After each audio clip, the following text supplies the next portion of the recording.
Ladies and gentlemen, you are now on camera. Okay, we're gonna see how it goes. I am on camera, and hopefully you'll be able to hear the audio of it. If not, then we'll try and tweak it up next week. I don't want to start with a million different tests here, because then we'll be here all day. So, did everyone get one of these papers? Yes. Okay. Some of you are, I think, some of you are here for the first time, right? Yes. Okay. Yes. Yeah, welcome. I'm Rabbi Yossi Hecht. What's your name? I'm visiting with Okay. So this is the Kabbala course, and we began this thanks to Elsa Harris, who at the time, honestly, when we began it, we thought that it would be just me and her studying here, and apparently there's many more people who are interested in studying about this. But I do have to say that we've already had three classes until now. And so on one hand, we want everyone to be on par with what we're studying. On the other hand, we also want to make sure that we're not boring those who have been here in the past. So we are going to talk about what's relevant to today in order to get us caught up to where we're up to. We explained in the past that when we talk about the Kabbala, why is it important to study Kabbala? Why is it something that we need to know? We live in a generation that we are not as connected, and we're not as intuitive when it comes to godliness and holiness. And so we need to tap into things that are a little bit more spiritual to get us going. In addition to the fact we're coming closer to the time of the coming of Mashiach, when godliness will be revealed all over, and that will be everything that we'll learn and study and know. And so this gives us a little bit of a taste of that as well. And another way to put it is that we need to have a moment, a time when we could tap into our soul and to connect to our soul. And by studying things that are a little bit more spiritual, a little bit more esoteric, we can connect to the soul within us. Spiritual? I need spiritual. We all need it in a certain sense. We are very physical people. That's the way God created us, and we need to be able to tap into things that are a little bit more soul oriented. When it comes to Kabbala is here to answer a question. The question not so much of if God could create the world, but as we pointed out, the main question of why and how. Why did God create the world? What's its purpose? And then the question of how. Now the how, you could say, well, God could do anything. We understand that. That's not so much what we're coming to answer. What we're coming to answer is how there is a certain way that God chose to create this world, and what is that mechanism, and that's what we study. And the reason why it's so important to know this is for a very simple reason. Because everything that takes place in this world, everything that happens in this world, is a reflection of whatever happens in the higher realms. And when we can see within ourselves and within our own world what life represents, then we'll be able to understand that as well in what it means to us. In other words, they're both mirroring each other. What we are seeing in this world is sort of a mirror of whatever's happening in the higher realms. And when we understand both ourselves and the higher realms and the spiritual realms, we are able to bring out the most in our purpose in life, because we're able to see, why did God create us? What is our purpose here? And what is it that we have within ourselves, the power, the energy, the life within us, in order to bring about that purpose of which we are created. So in other words, in essence, really the two questions that we said really complement each other. If we know how God created the world, we'll also understand why He created the world. if we know how our purpose of creation came about, we'll also understand what our purpose of creation is. So we began with a question, an overall question. And the question is, how can you take a most infinite supernal being and that being create something so finite and physical? Something so spiritual, supernal, and high. How can that being create something that is so low, physical, and finite? Something that is completely beyond any thought of the box of time and space, and then bring that down into that physical realm. And so we explain that there's a mechanism, and you take a look on your paper. I'm actually going to start with the third thing there, called Seder Hishtalshalut. What God did was that He created a chain reaction within creation.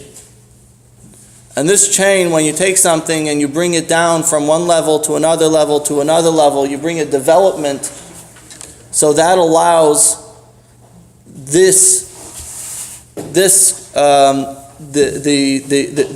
a supernal being, as God's great wisdom and infinite being, in order and allows it to create the world as it is in its physical, finite sense.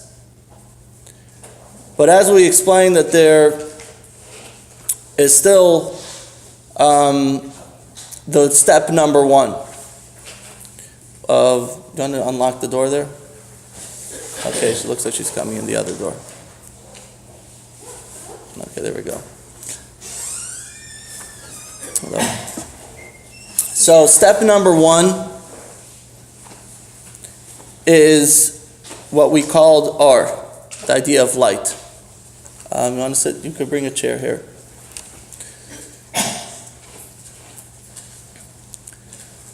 What do we read? The first thing in the very first book of Genesis.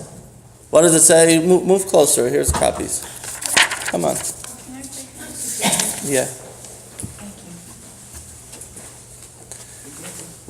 If we read in the book of Genesis, what does it say? The very first thing that God created, Vayomer Elokim Yehi Or, and God said, let there be light. And there was light. Why is it so important that light is the very first creation? What does the light represent? God, the source, emanation. The source, the emanation, right? What is light? Light is in essence an emanation, like you say, of its source. And we talked at length about what light represents. Light has two opposite characteristics. On one hand, light is the greatest expression of its source, and light represents its source. Light reveals its source, it shines, it gives off what its source is, and it also tells you somewhat of what that source is. On the other hand, light only gives off a certain amount of the source, and it may not actually be that essence of that source. And the most simple example for this we gave is from the sun. We all know the sun, the light, the way we have it on earth. The sun, that's a reflection, it's usually a light. And it comes down and is revealed on the earth as we know it. What color is that light? Oh, you want to say white, yellow, or something within that color. But if you're to look at the sun itself, the sun doesn't really look that way. The sun actually looks a little different. Truth to be told, the sun actually, even the way it is even the way it's seen, let's say from space or from the astronauts, even the way they see the sun is only as a cover-up of what its real heat is. We read the story of Abraham when he went to meet the angels, and our sages tell us there that God removed this, that it was so hot that God removed the sun from its cover. In other words, even the sun that we have is covered up in a certain sense.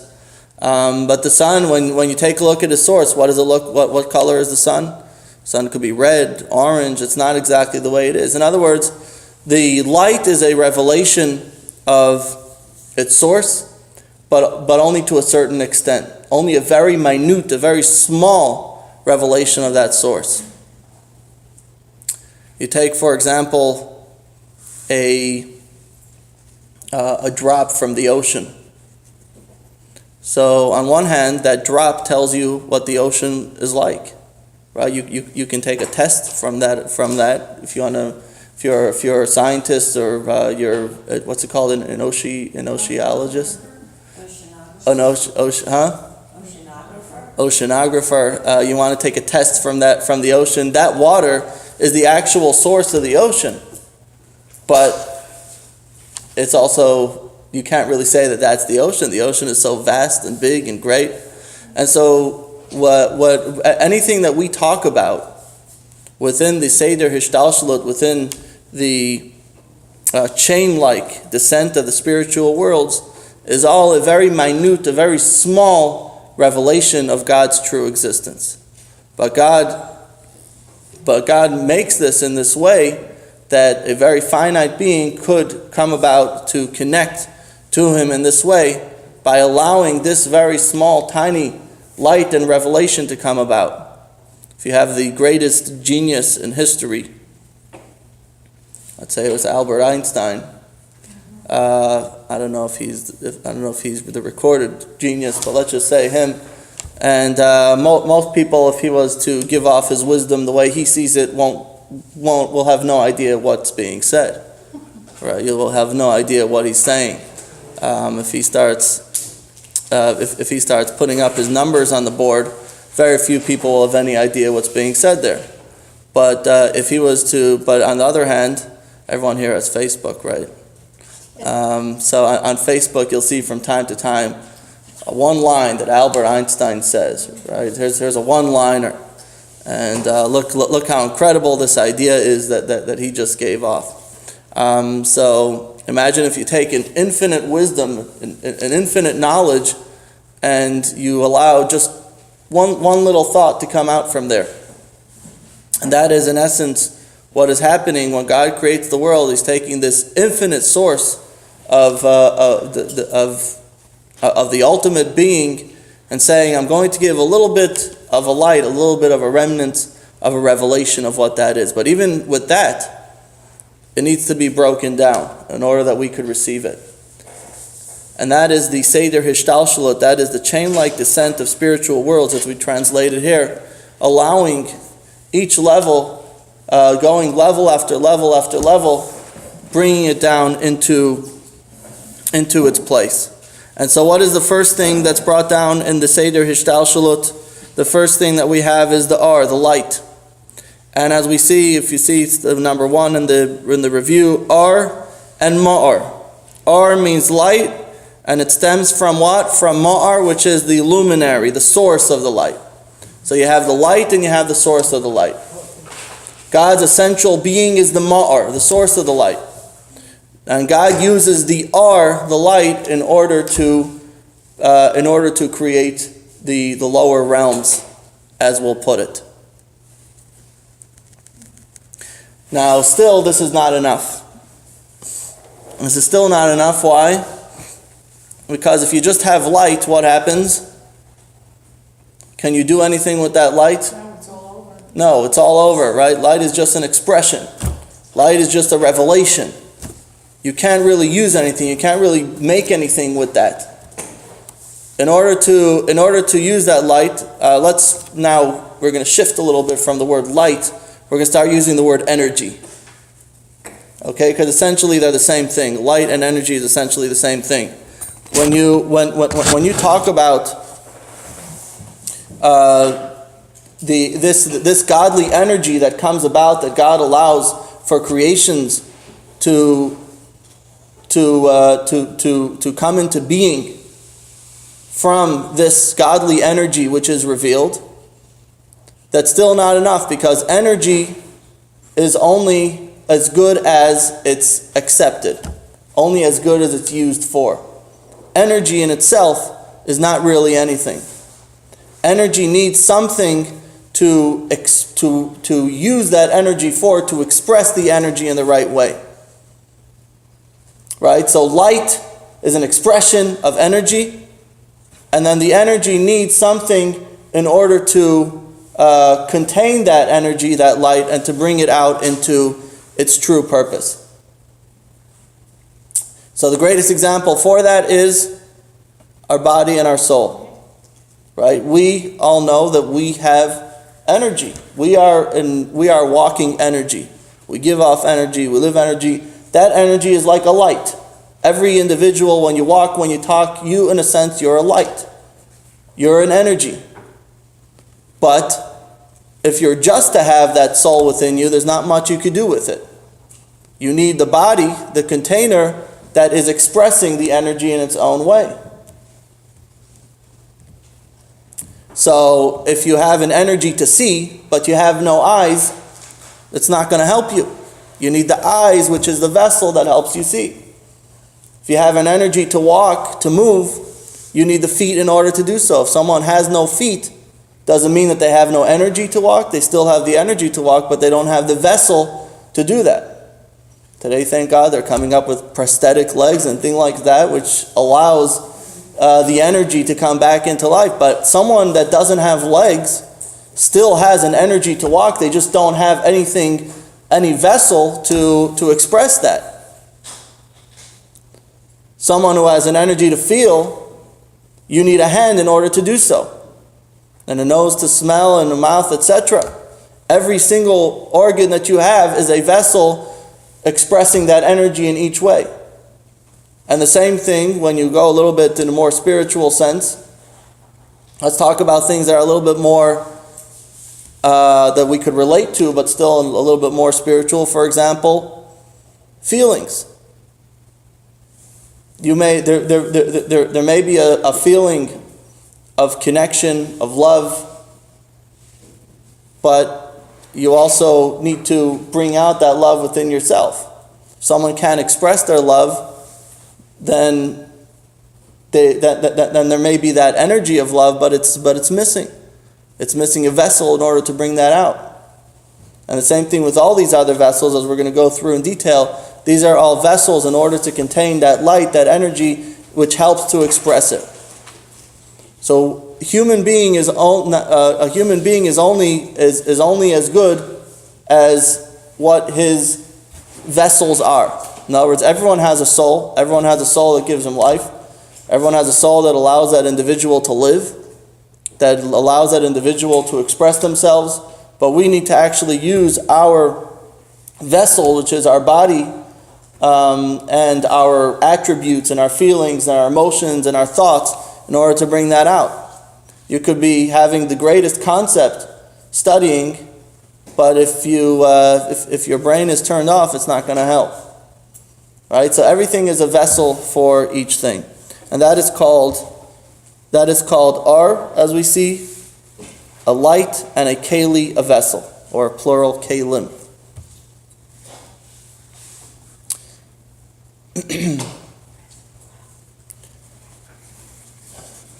Have you ever seen, anybody here ever watch baseball? Oh, yes. Yes. Yankee fan, okay. You'll get along well with my wife then. She's awesome.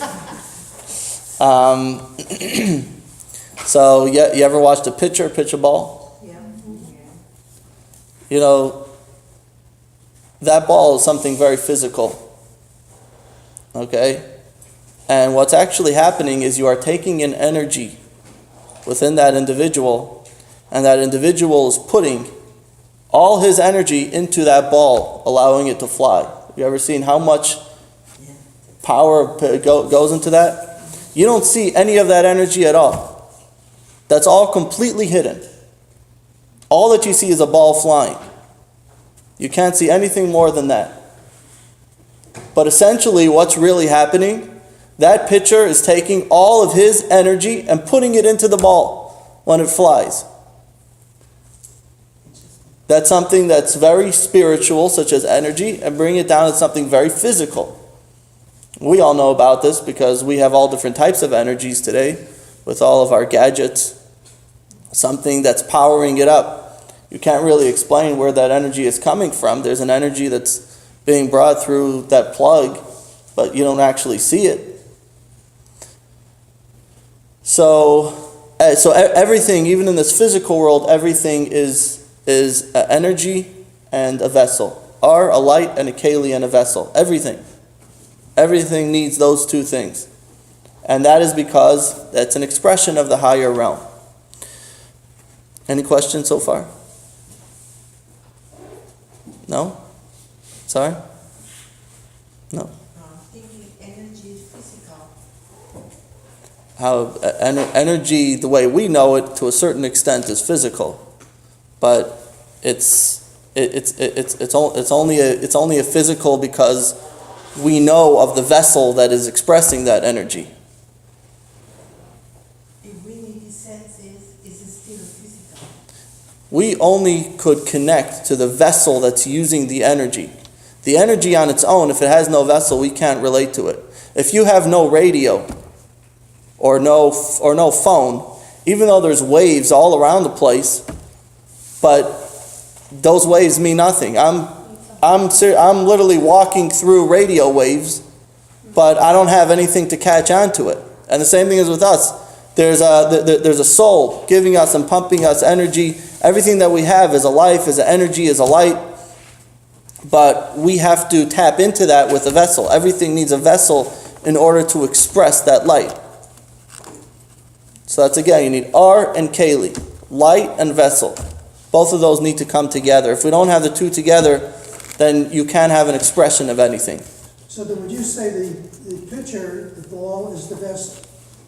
The ball is a vessel, correct. And the energy is being brought out in that pitcher. So if he made a pitch without using a ball, it would be... It would be just energy going into the wind, Okay. right? My kids like to play that way sometimes. They play pretend baseball with no ball. One kid throws the ball and the other pretends to hit. But that's nothing, and that's a very good example. You have all the energy there. He's moving, he's running. But if there's no ball, it doesn't mean anything. It's got to catch on to something. And so everything in life needs the light and the vessel. The R, the light, the energy, the kelim, the vessel. So would you say that for spiritual energy that it's coming from the soul? Absolutely. Everything that we have. And what happens is when a person dies, how could it be that 1 second a person is breathing and another second they're gone? Someone just told me a tragic story of because the soul leaves the body. Exactly. And it takes the energy with it. Exactly. Someone was just telling me a tragic story of her husband, someone that I knew. She says that she was driving with him. They went to order lunch, and he was in the back seat. And he said she was in the front driving with her sister, and he said, "Here's some fries." He handed her fries, and she said, "Here, take it back." And he wasn't responding. Said, "Take it back." And he looks behind, and he was out. Within 1 second, it was gone. And obviously his time had come, and his soul had departed at that moment. So God creates the human being, giving them the opportunity to make this harmony between their body and soul. Everyone has a soul that gives them their life force, and they live together in this harmony throughout all their life. That's one of the reasons that Judaism is so keen on burial of the body. It's one of the reasons, because they say that the body is sort of like a holy Torah scroll, because it's carrying this holy soul within it. An entire life, or whatever, 80, 90, 100 years, is carrying this holy soul within it. And so the body also becomes holy, and so we need to be very careful not to desecrate it, to treat it with respect, and that's done by burying that body properly. So the soul and the body are living in harmony, because one cannot be without the other. The body without the soul is just let's just say it's just a body. And the soul without the body is just an energy, but they need to come together in order to really express that human being within it. And the truth to be told, and this is one of the greatest ideas and concepts that Chassidus brings about, is that every single being and creation in this world has a body and a soul. A blade of grass that's growing, how is that growing? Because it has that soul, has that energy that's allowing it to grow. Even a stone, its very existence is because of the godly energy that is invested within that stone to exist. If a tree grows, if an animal, everything has within it. If I say animals, most people will agree with me right away. Right? You say, yes, an animal has a soul, right? A dog has a soul. Absolutely. That I always have people agreeing with me right away. When I say a blade of grass has a soul as well, everything has a soul within it. So you need a soul to just exist, and it needs its soul to grow, to live, to produce. A scientist may call it nutrients, but Chassidus and Kabbala calls it a soul. Okay. So that's number one.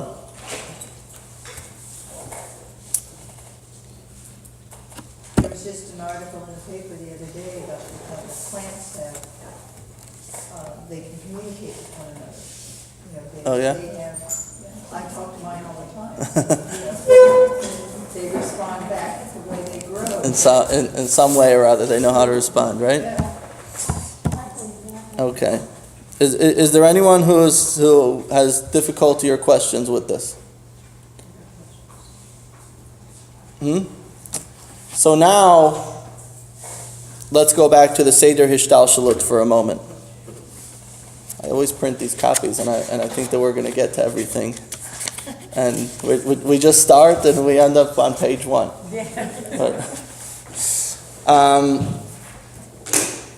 So now here's the thing.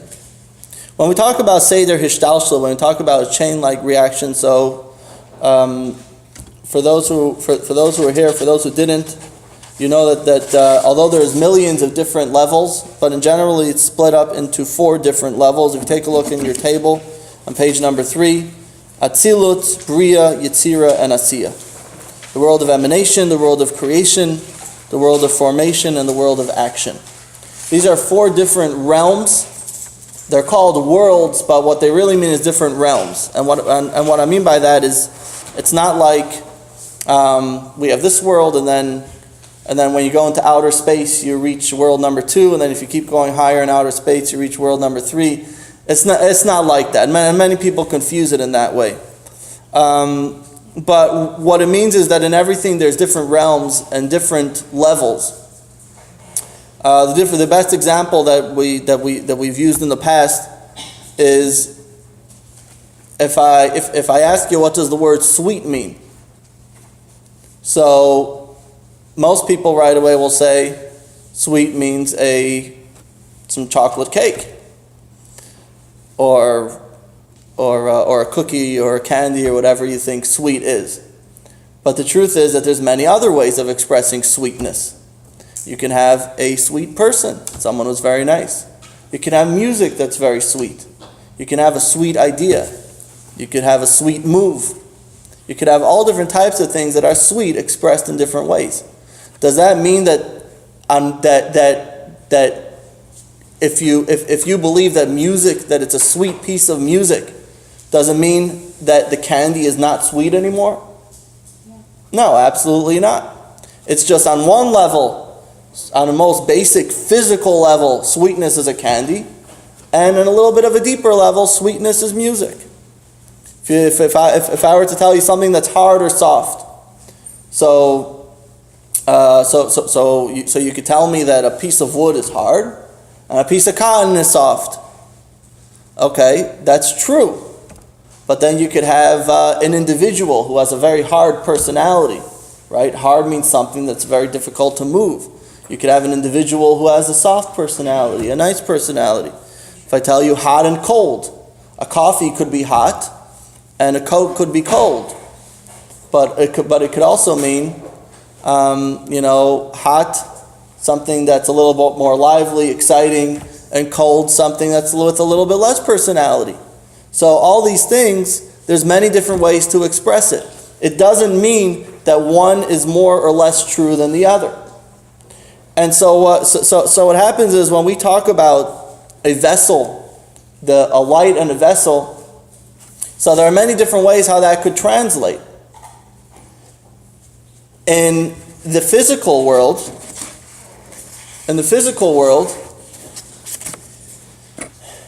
a vessel is a vessel for in our body is our physical vessels, our eyes, our ears, our nose, those are physical vessels. But when I tell you that you could see something, does that only mean if you could see physically? Someone who is very smart means that they are seeing the idea, they're seeing the future. Right? They are able to actually understand, perceiving. That could be seeing as well. If I tell you that you hear something, that could mean that you're hearing a sound. It could also mean that I get it, I understand what you're saying. Do each of those take away from the meaning of the other? No. They're just another way of how that's expressed. So when there are the 10 sefirot, which you see on table 2, which we've looked over these briefly in the past, these are different expressions, these are different vessels of how the light and the energy in each world expresses itself.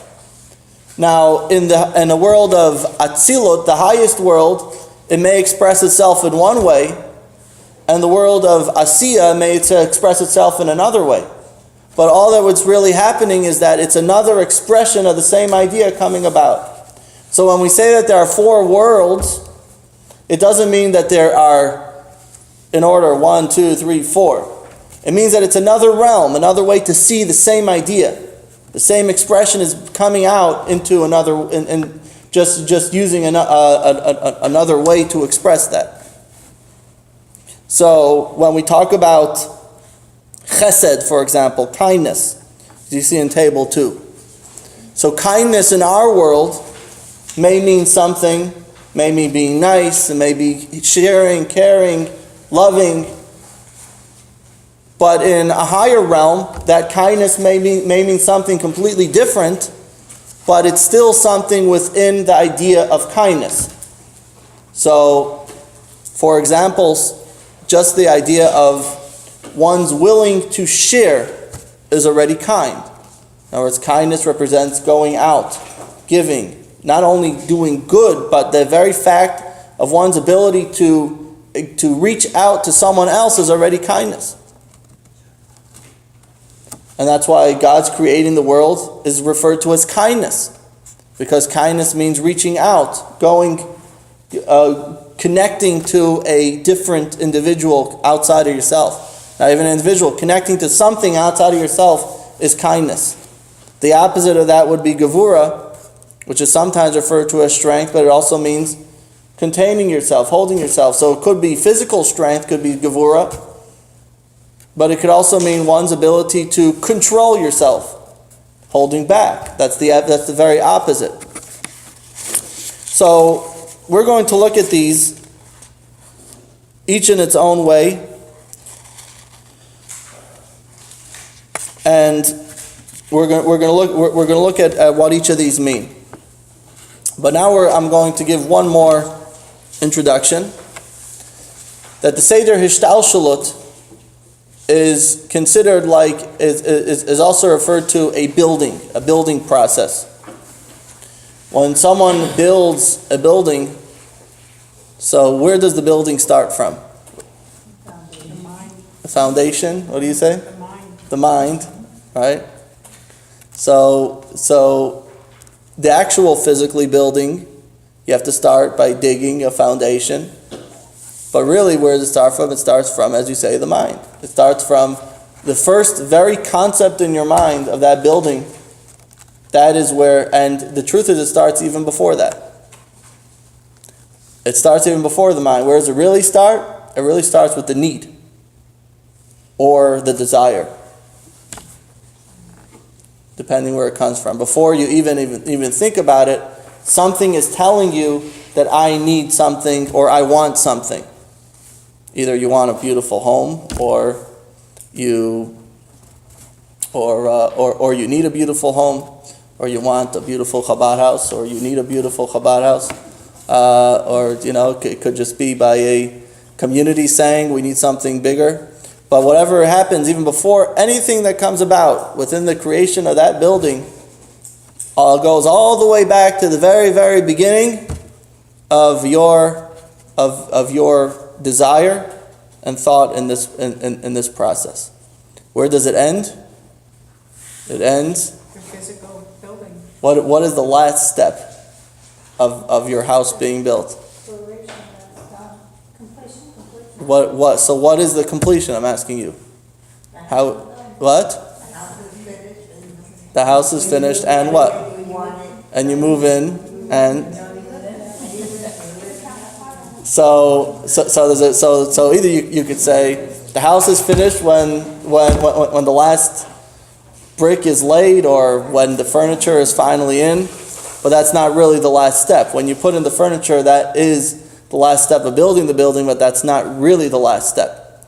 The last step is when not even when you move in, but when you sit down on that couch and you say, right? Because what happens then? You are now connecting your very first desire, your very first will. You're connecting that with your final your final action. And the final action is not really an action. It's really a desire, an emotion, or a need, whatever that is. And so when God creates the world, what was the reason that God created the world? We went through a number of different reasons. On the first page, we don't have it here. But God creating the world is because there was a desire to do so, or a will to do so. And the very final desire is expressed when that will is fulfilled. Not when the world is built, but when that will is fulfilled. And what is that? What was the very last creation? Man, right? Man. But even so, that wasn't the very last thing. What was the very last thing created? Man was created on which day of the week? The seventh. Rest. Man, right. Well, rest is the answer I was getting to. But man was created, but the answer to the question I asked is man was created on the sixth day. But what was the very last creation was actually Shabbos, the creation of rest. In other words, God's fulfilling his desire is the idea of Shabbos. That's when he sat on the couch and went. That's when he sat on the couch. Exactly. Exactly. All right, so now we already are beginning to understand the creation a little bit, how it translates into the physical world, because God's will for this world, he created his partner in creation, which is man. And once he knew that man is beginning to fulfill, sort of, we're not going to talk about the sin of the tree, that's for a different time. But once he knows that man is fulfilling his desire, then he has Shabbos for that rest. And that's why Shabbos is so important, because each week on Shabbos we once again fulfilling that desire in each way. So that is step number one, is the desire. And that's what's called over here, if you go back to your page, called Keter. Now there's called Keter, the crown. Now there's a lot more to talk about this. And it's a class on its own, so I don't want to. I'm not going to talk about that today. But what I am going to do is talk about the next few steps. I have a question. Yes. On this chart on table 2, does the drawing of the man have anything to do with the location of where, like, chakras are? Yes. Yes. And that is the reason that I switched to this one, even though I did give you one. I did give you a chart in the other one, but this one expresses it in a different way, and that's why I switched to this. You can use the other one, but you should definitely keep the other copies, but that's more about an introduction. Now we're already sort of getting into it. Okay, any questions before we continue? No? Okay. All right. So text number 2. So now this is, as for those of you who don't know, for those who are the first time, this is called the order of the sefirot. The sefirot is the higher way to talk about the sefirot, the spiritual way to talk about it. When you talk about it in a physical way, we call them the attributes, the emotions, the intellect. That's all a physical personification of sefirot. In the higher realms, they're called sefirot. In the lower realms, we may call them intellect, we may call them emotions, we may call them attributes, but essentially they're the same thing, it's just a question of where we're referring to them. But being that we are physical people and we have difficulty understanding things in a spiritual sense, so we're going to try and understand it in our physical world, within ourselves, within our body. That's the best way, because in our body, because we do know ourselves a little bit. We know ourselves enough that if we explain ourselves, we can understand it. Many people may not know how to define themselves, and that's why it's good to come to study Kabbala, that when we study Kabbala, we are able to define what we are actually feeling and knowing. A lot of times people have different feelings and emotions, and that takes them over because they cannot define what each of those emotions are really telling them. Everything that you feel, everything that you think is telling you something. But if we don't know how to connect to that message, then that's where people begin to get discombobulated. And so this is going to help us be in tune with ourselves. So we have the 10 sefirot, which are divided. I'm going to read text number 2. This is taken from Tanya chapter 3. 10 sefirot are subdivided into 2 general categories. These 2 categories are 3 mothers, quote unquote, and 3 of these sefirot are termed mothers, for they are the source or the root of the other 7 sefirot, as a mother is the source of her offspring, and 7 doubles.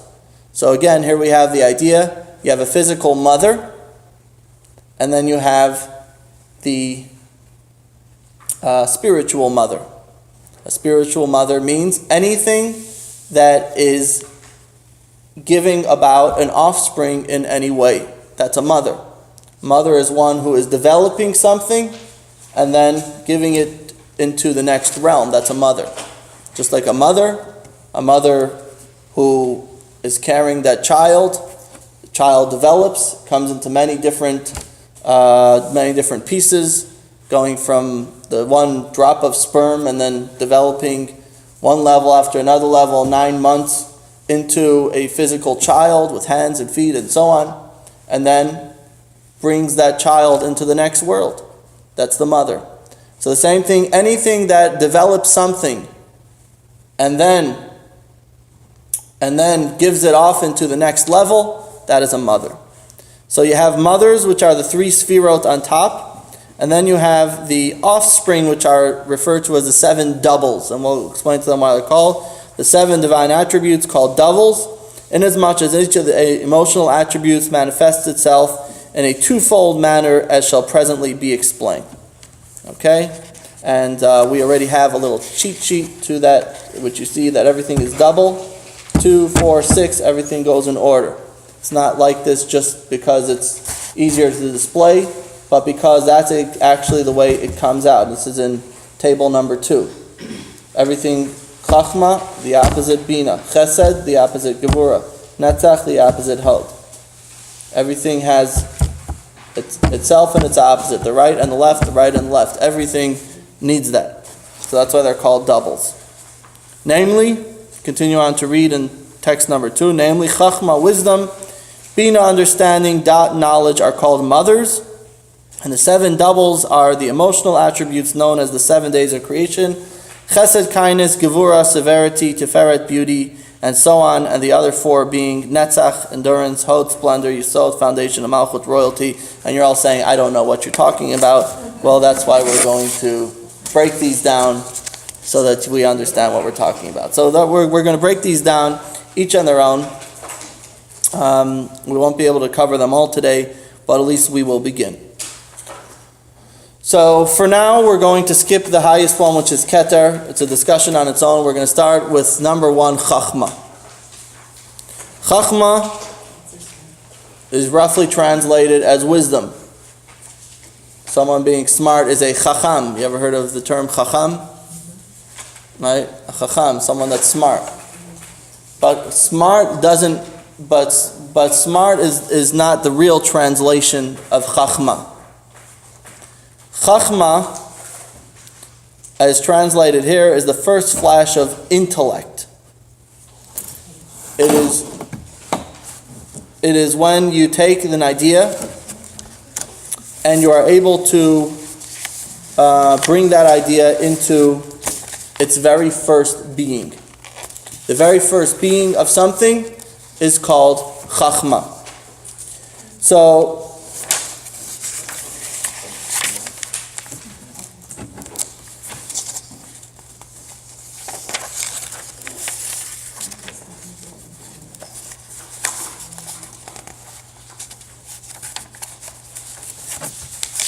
chachma comes from 2 Hebrew words. 2 Hebrew words are koach, ma. Koach, ma. Koach. Second word, M-A-H. Koach, ma.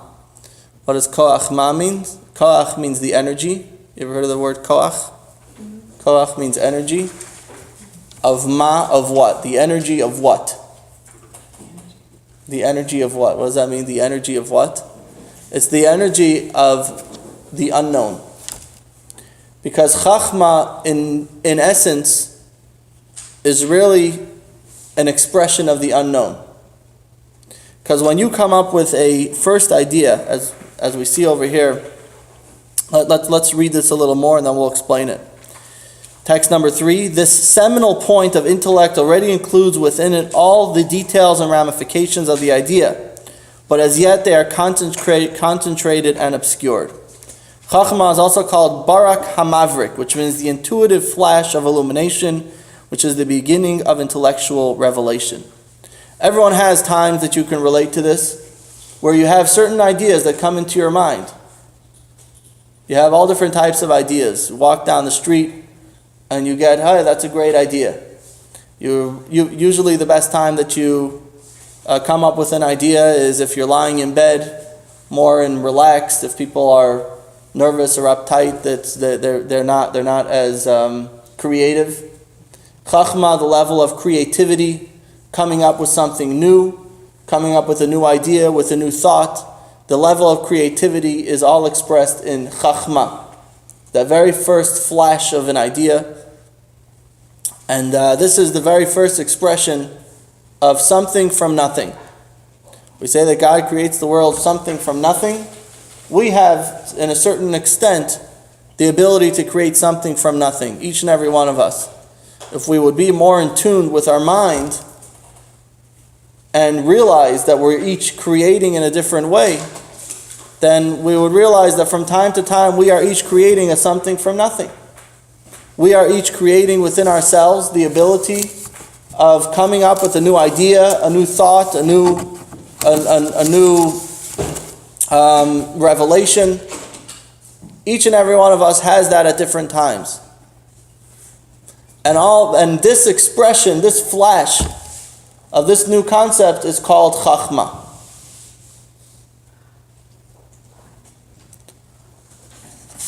So when we translate chacham as someone that's smart, it doesn't mean smart, but it means the idea of coming up with something new, a new expression. And within this expression, essentially, all the details of that idea are contained. All the details of the future idea of how it's going to be developed are contained. So, if you were to come up with an idea of how to cure cancer, let's say, but you haven't really developed it but you have come up with some idea, you are seeing within your mind at that moment what is ultimately going to happen at the end of the day.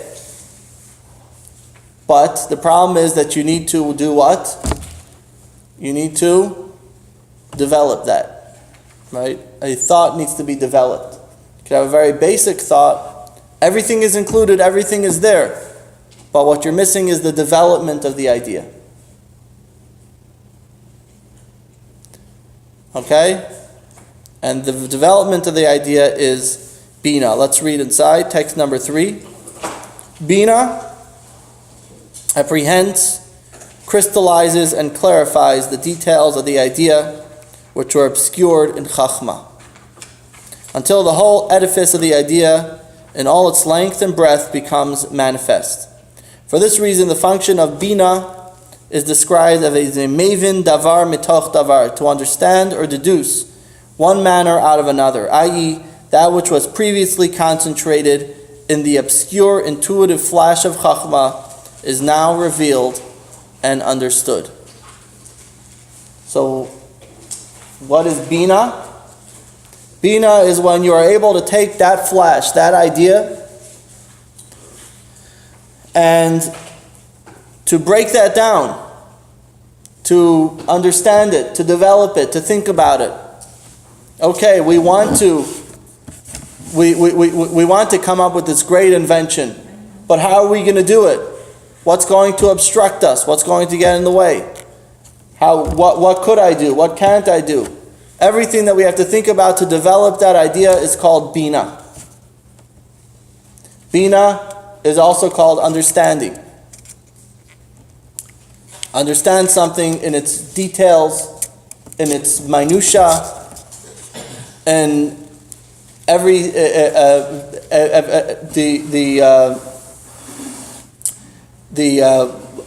form, how everything plays out in every single way is all thought out in binah. Now it's interesting. Chachma is called the father, and binah is called the mother. But hey, you know what they say, men are from Mars and women are from Venus. The real way to say is men are from chachma and women are from binah.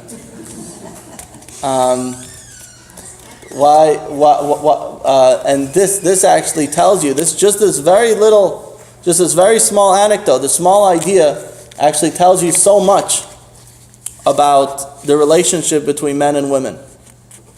Because obviously, physically it plays out, but the men are always Coming up with the idea. Right? Very general.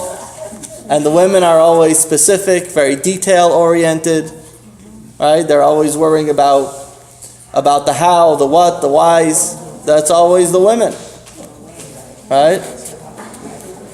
All right, that really got everything going here today, right?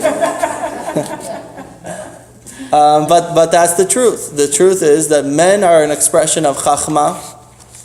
Men always have great ideas, but they do nothing about it. I have a great idea. Let me sit back on the couch and have another beer and enjoy myself, right? And who are the ones who are actually going down, dealing with the issues, with the details? The mother. That's the mother, right? And it plays out physically as well.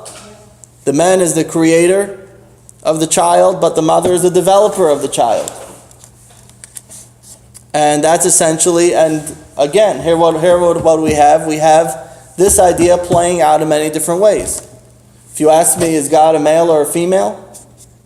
What's the answer? The answer is both. God has expressions of male and God has expressions of female. You have the chachma within it and you have the binah within it. Now everyone has each of these in their own way, but by some it's expressed more and some less. But in general, chachma is referred to as the father, And binah is referred to as the mother. And that's because of what each of these represent.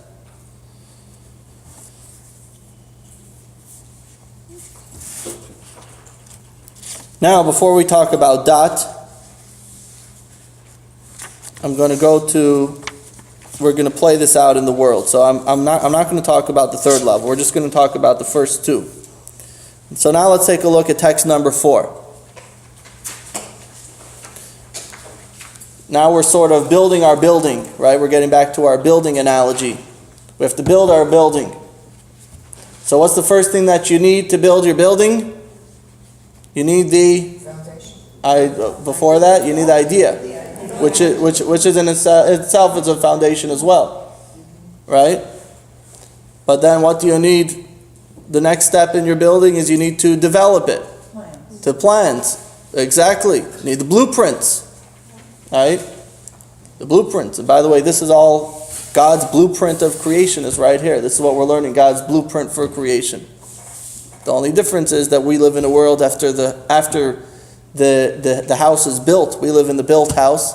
But learning Kabbala is essentially reading the blueprints of creation. So that is binah. Binah means to build that. And this plays out in the worlds as well. Let's take a look at the first one, the world of Atzilut. Text number 4.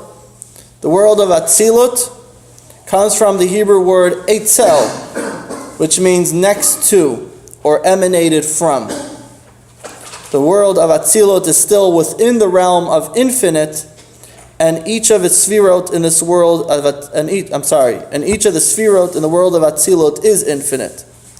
Each of the 4 stages of creation corresponds to one of the 4 letters in the tetragrammaton, God's 4-letter name of Havaya, which we're going to soon see what those letters are. It's made up of 4 letters. The world of Atzilut corresponds to the letter Yud. Okay, so you have the first world, the first world called Atzilut is only a revelation, an expression of God's being. That's the first expression of light which comes out into another realm, but it's not really. Because it's just like chochamah.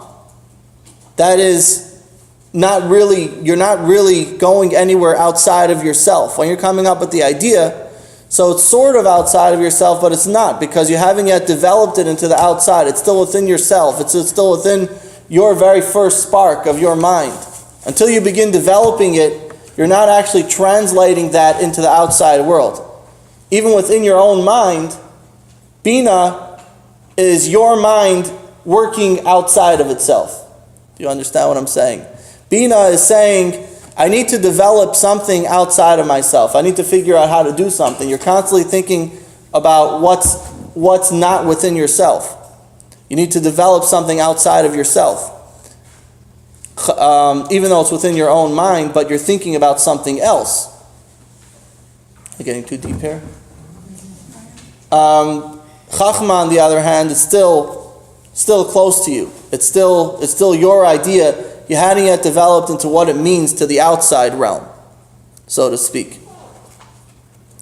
And so that's Atzilut. Atzilut is still saying, this is still me, this is us. What time is it, by the way? Almost 5 after. Okay, so we have another 5 minutes. So we're going to finish this idea. Okay, so that is Atzilut. Atzilut says we have the spark of a new creation, but it's not really developed into a new being. It's a spark of a being, but it's not really being created. So is it recognition of the spark? It's an emanation of the spark. It's of the light. I'm sorry, an emanation of God's light. Atzilut.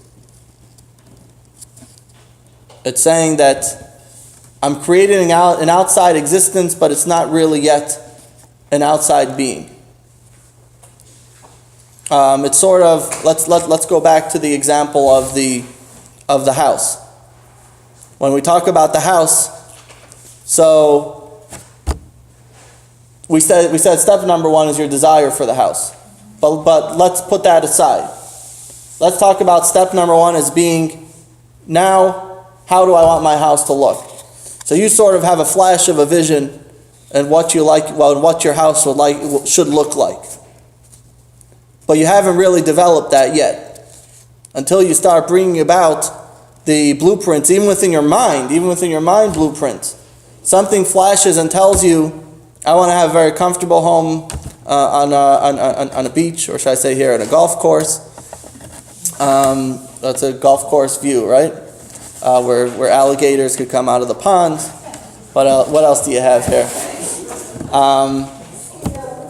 But these are all developments. These are all developments.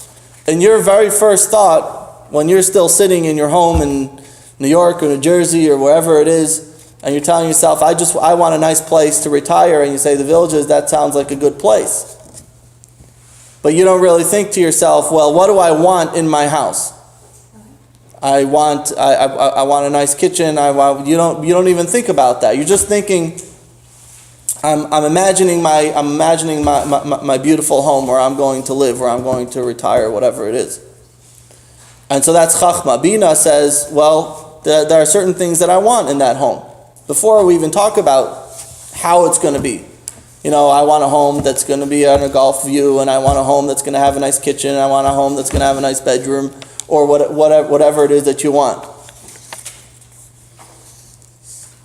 I don't know what everyone likes. The card table. What else do you like in your house?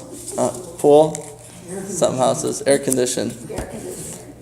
But so the point is that in God's creation of the world, Atzilut just says, "Let me create something," but there's no development as to what that is. That, in other words, it's still within God Himself. It's just saying, let me do something outside. Is that the idea? I mean, the idea that you have? The idea. It's just like chachma, the idea. It's an undeveloped idea. It's just saying, I need a home.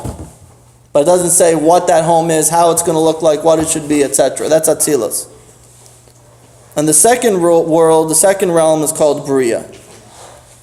Let's just read beriah, and then we're going to call it a day. Beriah, something has been created, albeit only in theory. The world is called the world of beriah, creation. The word creation always implies creating something yesh me'ayin, from nothing. In beriah, the initial concept of Atzilut has been broadened both in length and depth. The letter Hey corresponds to the sefirot of binah, which is the predominant sefirot in beriah. So beriah is called the world of creation, but it's not actual creation. It's a creation in the mind. It's a creation in concept. Just like in your house, there's a big difference between when you build that house in your mind and you start thinking about what it's going to look like as to how it actually comes about. And anyone who's ever dealt with contractors knows that you have that problem. That you think what your house should look like, and then the contractor doesn't really see it that same way. So beriah is what your mind builds that house. That house built up in your mind. That is what beriah is. Atzilut is before you're even building that house. It's just a flash of the idea of a home. Beriah says, now let me think about how I want that home to look. It's what your mind sees. It's what your mind sees is developing into this image of a home. But again, it's all in your mind. It's before anything is actually created, before it goes on paper, before anything. Step number one is all in the mind. These first two, chachma and binah, are all levels of intellect. Even in the example of the father and mother, chachma and binah now plays out physically, but even in a physical sense, you still need to have that emotional attraction, that intellectual attraction in order to bring about that love between a man and a woman.